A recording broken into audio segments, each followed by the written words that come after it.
ఇప్పుడు కంటిన్యూ ఉన్నాడు బయటకు వచ్చేస్తాడు నదిలో నుంచి గడ్డికి వచ్చేస్తాడు.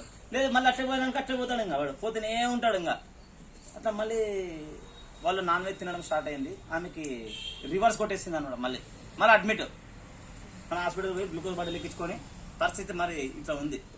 అందుకే ఎప్పుడైతే ధ్యానం మొదలు పెడతామో మనకి ధ్యానం ద్వారా స్వస్థత చేకూరుంటుంది. మళ్ళీ నాకు బాగైంది కదా అని ధ్యానం ఏం చేస్తావులే అని అంటూ అనుకో, నువ్వు పోతావు.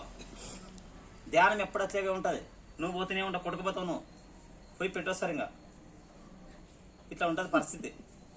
ఎప్పుడైనా కానీ ధ్యానం ద్వారా స్వస్థత చేకూరినప్పుడు మన ఇంట్లో వాతావరణం పరిస్థితులు మారిన తర్వాత నువ్వు మారాల.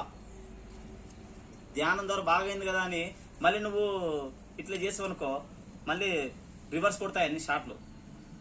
కాబట్టి దయచేసి అందరూ గుర్తుపెట్టుకోండి, ధ్యానం ద్వారా బాగైన తర్వాత నువ్వు మారాలా. మారి 10 మందికి ధ్యానం చెప్పాలా. నీ కర్మలన్నీ కారిపోతాయి. అంత గొప్పది. నీ వలన ఒక్కడికి ధ్యానం నేర్చుకున్నాడా నీ జన్మ ధన్యం స్వామి వచ్చిందనుకో భూమి మీదకి. ఎందుకంటే